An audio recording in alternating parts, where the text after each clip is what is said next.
Então, segunda parte aí da matéria, vamos falar de veículos de propulsão humana e tração animal. Então, para conduzir, a autorização para conduzir veículos de propulsão humana e tração animal ficarão a cargo dos municípios, ou seja, responsável por esses veículos, né, controlar, né, o horário que eles podem transitar ou não, implementar infrações se quiserem, né, e etc., que compete ao município. Então, tração animal, sem comentários, carroça, charrete, né, e propulsão humana, né, o que se encaixa nisso? Como exemplo, bicicletas, mas nós temos também aquele carrinho aí que o pessoal puxa reciclado pela rua, que a gente fala que é carroça, que não é carroça não, tá? Aquele é carro de mão. Então, quem controla esses veículos é de responsabilidade do município, bem como pedestres também, né? Mas caso estão falando de veículos. Então, seguindo, tá? Operador de máquinas. Então, para ser o mais breve possível nesse texto, tá? Para conduzir máquinas de obras, resumidamente, na via pública, o condutor tem que ser habilitado em qual categoria? C, D ou E. Tá? Isso para conduzir máquinas de obras.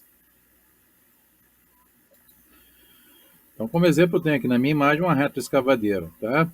Então, uma máquina que serve para trabalhar com obras, né? E vou ter essa resolução, que fala que a resolução 067/98 não considera como via pública canteiros de obras onde são operadas máquinas fora de estrada, não havendo necessidade de ser habilitado. Ou seja, né, dentro de canteiro de obras, não precisa nem ter habilitação, tá? Pode conduzir do jeito que você quiser. Desde que a empresa que foi contratada te libera para dirigir, você pode. Normalmente, quem te exige alguma coisa, um curso, pelo menos, é o Ministério do Trabalho. Na fiscalização, ele exige alguns cursos, mas a habilitação, alguma. Bom, para seguir, trator de rodas e equipamentos automotores destinados a trabalho agrícola também podem ser conduzidos por condutores habilitados com a categoria B. Então, qual a diferença da máquina de obra para trabalho agrícola? Tem uma maquininha muito velha aqui, mas dá para entender. Então, a máquina de trabalho agrícola está para cá, é essa máquina que não tem ferramenta nenhuma de trabalho, tá? Só um veículo de tração, só serve para puxar outra coisa. Essa máquina destinada a trabalho agrícola pode ser categoria B, para andar na rua aí, se for preciso. Então tá aí, falamos das máquinas. Próximo. Transporte de produtos perigosos. Então, para estar conduzindo veículos que transportem produtos perigosos, tá, o condutor tem que ter um curso chamado MOP, significado da sigla MOP, tá? Movimentação e Operação de Produtos Especiais. Tá, entre parênteses aqui, né, perigosos, MOPP, pode ser com tá, MOPE com E, ou MOPP com P, que é a mesma coisa, beleza? Só muda a nomenclatura, a siglazinha aí, mas o curso é o mesmo. Então, requisitos para estar fazendo esse curso. Idade mínima 21 anos. O curso possui validade de 5 anos. E o condutor que estiver pleiteando o finalzinho aqui, ó, este curso deverá estar habilitado nas categorias B, C, D ou E. Observem aqui que não mencionou a categoria A, né? Então, quem tiver somente a categoria A não pode fazer o curso de MOP. E para fechar, comentar o último parágrafo, pode destacá-lo também aí. Que o curso de MOP possui normas internacionais obedecendo ao gerenciamento da ONU como seu padrão, ou seja, a ONU é um dos órgãos aí responsável por estabelecer critérios aí, né, de normas e etc., tá, de produtos perigosos. Por quê? Né, o produto perigoso aqui é perigoso em qualquer lugar do mundo, então tem que ter um critério, né, de armazenamento, de estocagem. Tá? Um dos órgãos que ajudou a estabelecer foi a ONU. Bom, seguindo, transporte de escolares. Então, para conduzir, até o simular nós fizemos mais cedo isso aqui. Então, para conduzir veículos que transportem escolares, qual categoria você tem que ter? D ou E? Então, o texto fala ser maior de 21 anos, exceto mas acaba sendo redundante. Eu acabei de falar na aula anterior, para tirar a categoria D, tem que ter maior que 21, né? E além de ter a categoria D ou E, o condutor tem que ser aprovado em curso especializado, tem que fazer um curso aí nos termos da regulamentação do CONTRAN. Não adianta ter a categoria D ou E e não ter o curso. E na sequência, algumas características do veículo escolar. Então, fala que o veículo de transporte escolar deverá ter cinto de segurança para todos os assentos, tacógrafo, faixa horizontal amarela de 40 centímetros nas laterais e traseiras, com a inscrição escolar em preto, lanternas de luz branca fosca ou amarela na parte superior dianteira e luz vermelha na parte superior traseira. E, semestralmente, submeter-se à inspeção de segurança veicular para a renovação da autorização emitida pelo órgão executivo de trânsito. Aí eu fiz até um complemento aqui, ó. órgão executivo de trânsito do município. É no município que você, né, reside, né? Reside não, que o seu veículo é emplacado, né? Ou que você vai poder trabalhar como escolar, tá? Ou que você fizer seu cadastro. Tem que ser no município se você fizer o seu cadastro. Bom, informações aí para a prova, que eu acho inútil, mas cai em prova, tá aí. Qual a largura da faixa do escolar? 40 centímetros laterais e traseiras. E a cada 6 meses ele tem que passar por vistoria. Então destaca também isso para mim. E quem é que vai liberar a autorização? Eu até pedir para vocês completarem para mim, né? Semestralmente, quem vai te liberar isso a cada 6 meses, passando pela vistoria, é o município, o órgão executivo de trânsito do município aí que resolve o seu problema, para renovar a sua licença. Bom, seguindo, falar do próximo, portador de necessidades especiais.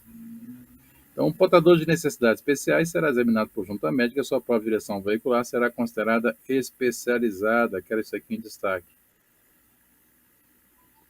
Devendo o veículo utilizado ser adaptado para as necessidades do candidato.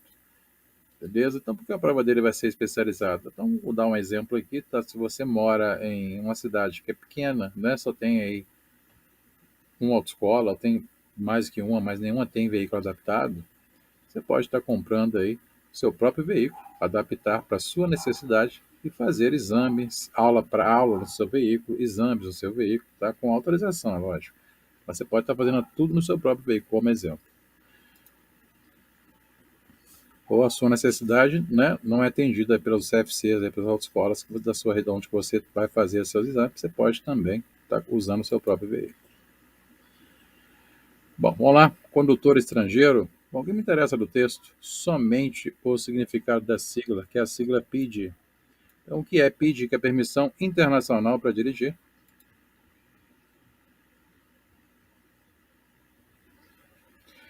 Só marcar o significado. Resumindo aqui, é uma habilitação que serve para você dirigir, na teoria, em 98 países aí, né, que seguem a mesma convenção, tá? Então, na teoria, você dirige em 98 países sem maiores problemas, levando a essa sua pitch, tá? Na teoria, porque na prática muda alguma coisinha aí, mas sem detalhes.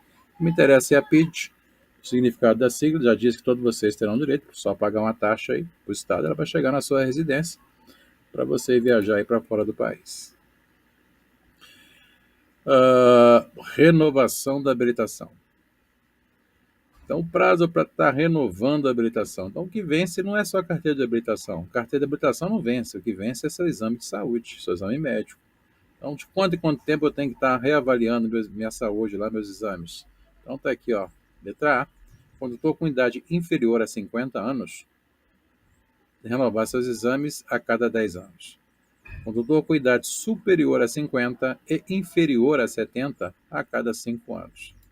E igual ou superior a 70 anos a cada 3 anos. O parágrafozinho que me interessa é esse aqui também. Fica a critério do examinador a validade inferior dependendo de algum problema de saúde constatado, ou seja, esse tempo pode ser reduzido, pode ser menor, independente de sua idade. Bom, falamos da renovação, algumas coisas eu vou pular aqui, tá? Vou ignorar. É interessante, mas é muita informação para a cabeça de vocês, eu evito muito, tá? Vamos falar de órgãos normativos, diretamente no que eu quero. Então, sobre órgãos normativos, tá? Nós temos 3 órgãos normativos aí, que é o CONTRAN, CETRAN e CONTRANDIF.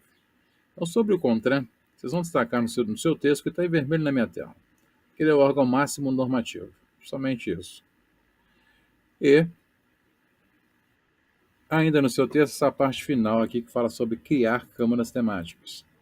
Tá? Aqui tem como objetivo estudar e oferecer sugestões sobre assuntos específicos. Então, essas são as câmaras temáticas. Uma perguntinha de simulado, muito tempo que eu não as vejo. Tá? Qual órgão possui câmaras temáticas? CONTRAN. Qual é o órgão máximo normativo? Também CONTRAN. E mais uma dicasinha para a prova. Dicas, isso não é regra, tá? Começou com a letrinha C, é órgão normativo. Logo abaixo teremos um com letra C que não é normativo. Então, normativo, repetindo, não sei se eu disse, são aqueles que criam normas, leis e regras. Então, criam as regras, as normas, as leis para os executivos, que são os próximos, né, fazerem elas funcionarem, aplicarem. Vamos falar do primeiro aqui, que são órgãos executivos, tá? Sobre o Senatran, que é a Secretaria Nacional de Trânsito, órgão máximo executivo de trânsito da União. Então, vamos marcar para mim, tá? Sobre o Senatran, que ele é o órgão máximo executivo.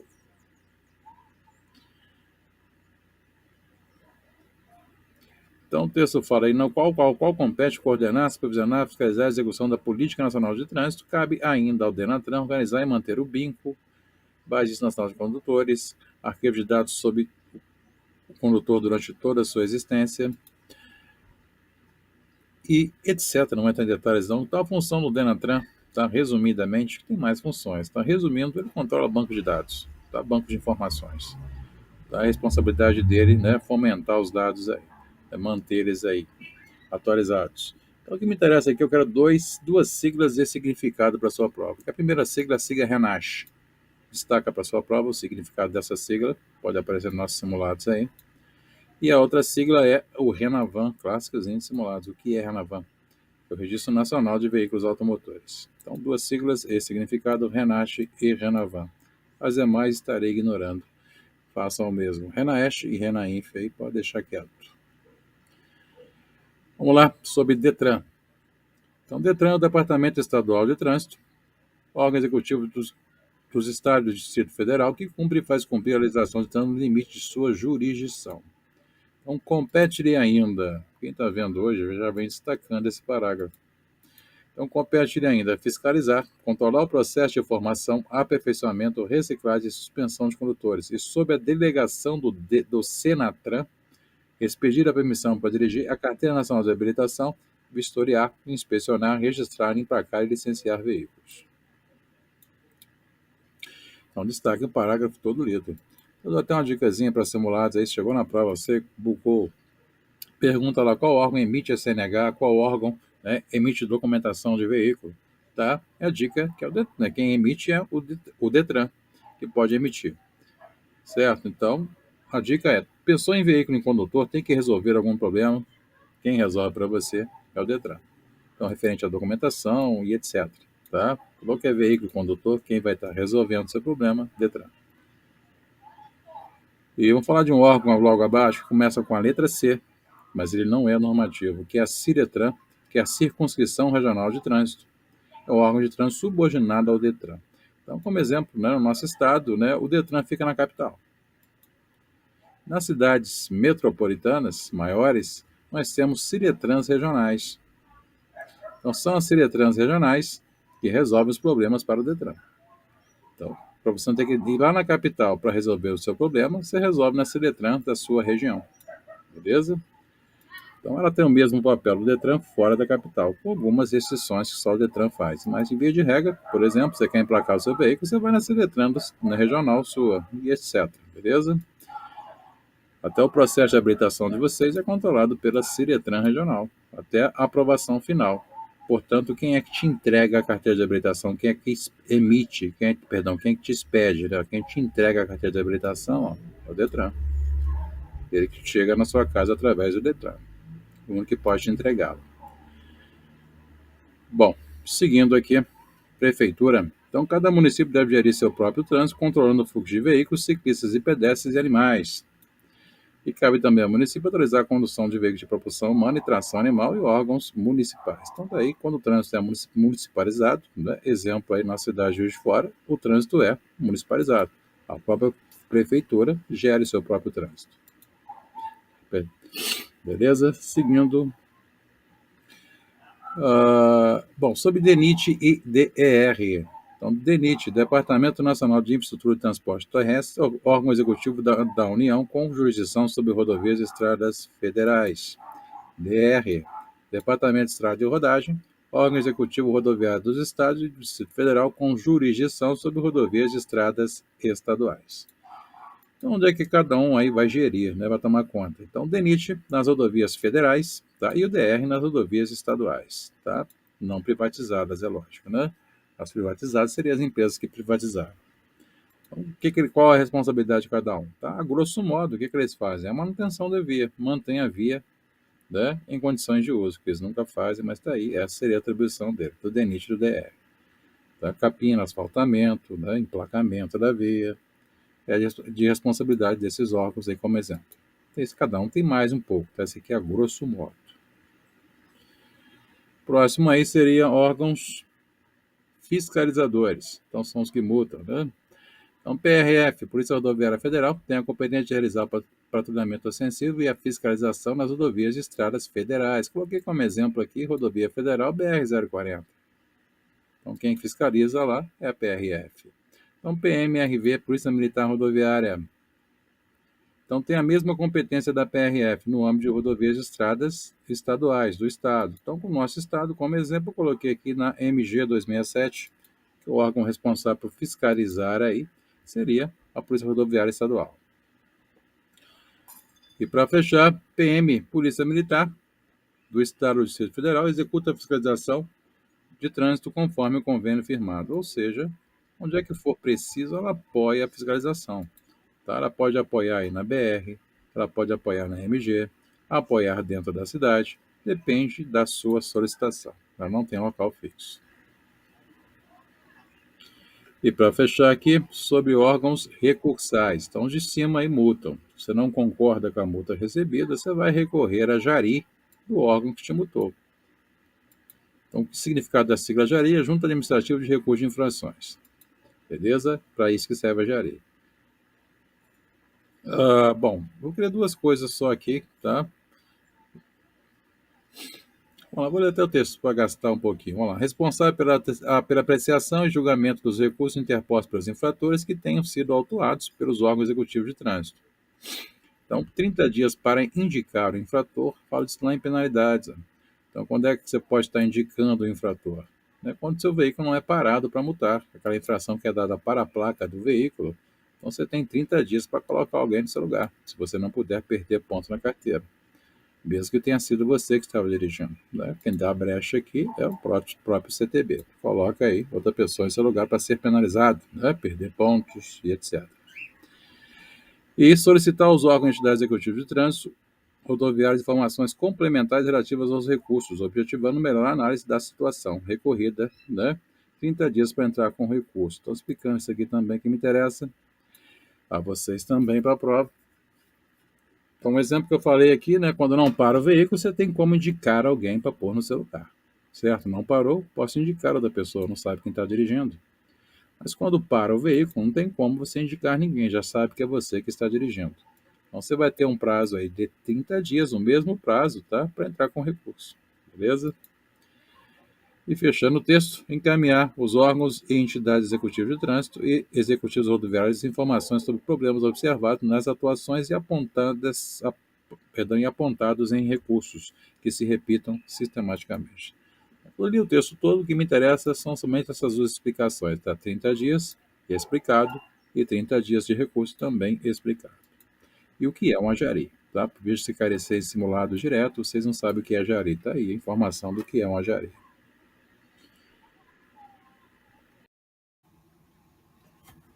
Bom, retomando a parte final de legislação de trânsito, tá? Vamos terminar aí, tá? Para quem está acompanhando pelo livro, então a gente está na página 11, tá? Alguém tiver com edição muito antiga aí, a página 8. Vamos lá. Então, parando aqui em os veículos, tá? Que me interessa. Então, como se classificam os veículos que são muito simulados? Né? Então, os veículos, diretamente no que me interessa, os veículos se classificam quanto a tração, espécie e categoria.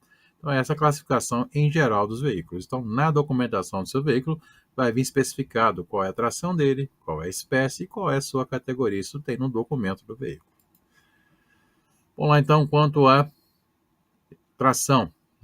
Então, a força que o veículo necessita para se movimentar. Então, como ele sai do lugar? Então, ele pode ser automotor, elétrico, propulsão humana, tração animal, reboque e semi-reboque. Eu quero que vocês aprendam a diferenciar para a sua prova, a diferença entre veículo reboque e semi-reboque. Então, reboque é um veículo que se engata atrás de outro veículo automotor e semi-reboque é um veículo que se apoia nessa unidade trator ou ligado por meio de articulação. Então, marca a definição dos dois. Vamos tentar entender a diferença física entre eles. Então, o reboque Ele tem roda de apoio na parte dianteira e na parte traseira, tá? Então, para ele andar, é só engatar ou puxar que já está pronto para sair do lugar. Já o semi-reboque, ele só tem roda na parte traseira dele.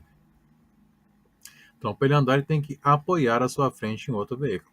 Então, essa é a diferença entre veículo reboque e semi-reboque. Um é puxado, é engatado, e o outro é apoiado.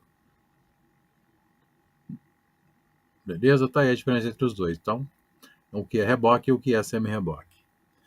Quanto à espécie, né, para qual veículo foi fabricado está sendo utilizado. Então, para ser de passageiros, para ser de carga, misto e assim por diante. Tá? Eu quero aqui que vocês aprendam a definição de veículo misto.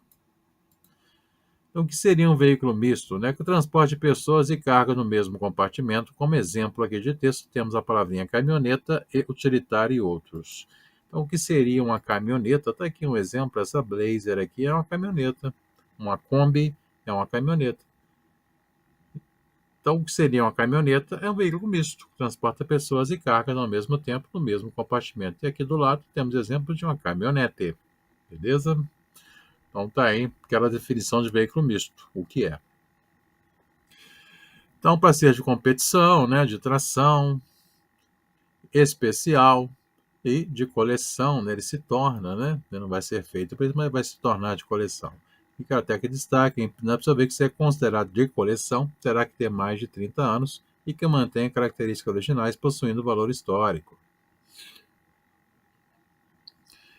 E quanto à categoria, então indica a destinação do veículo. Então, antigamente a gente dava até essa dicasinha aqui para vocês, que categoria é o tipo da placa ou modelo da placa do veículo. De acordo com o modelo da placa, o tipo da placa, você já sabe a categoria que se destina. Então, oficial, particular, aluguel e etc., tudo tem placas distintas. Agora fundiu com o Mercosul, então hoje nós temos fundiu algumas placas.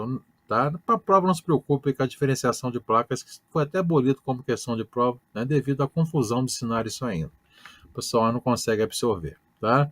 Não se preocupem mais. Então, a dica, categoria é o tipo da placa ou modelo da placa do veículo, já sabe a categoria que se deixa.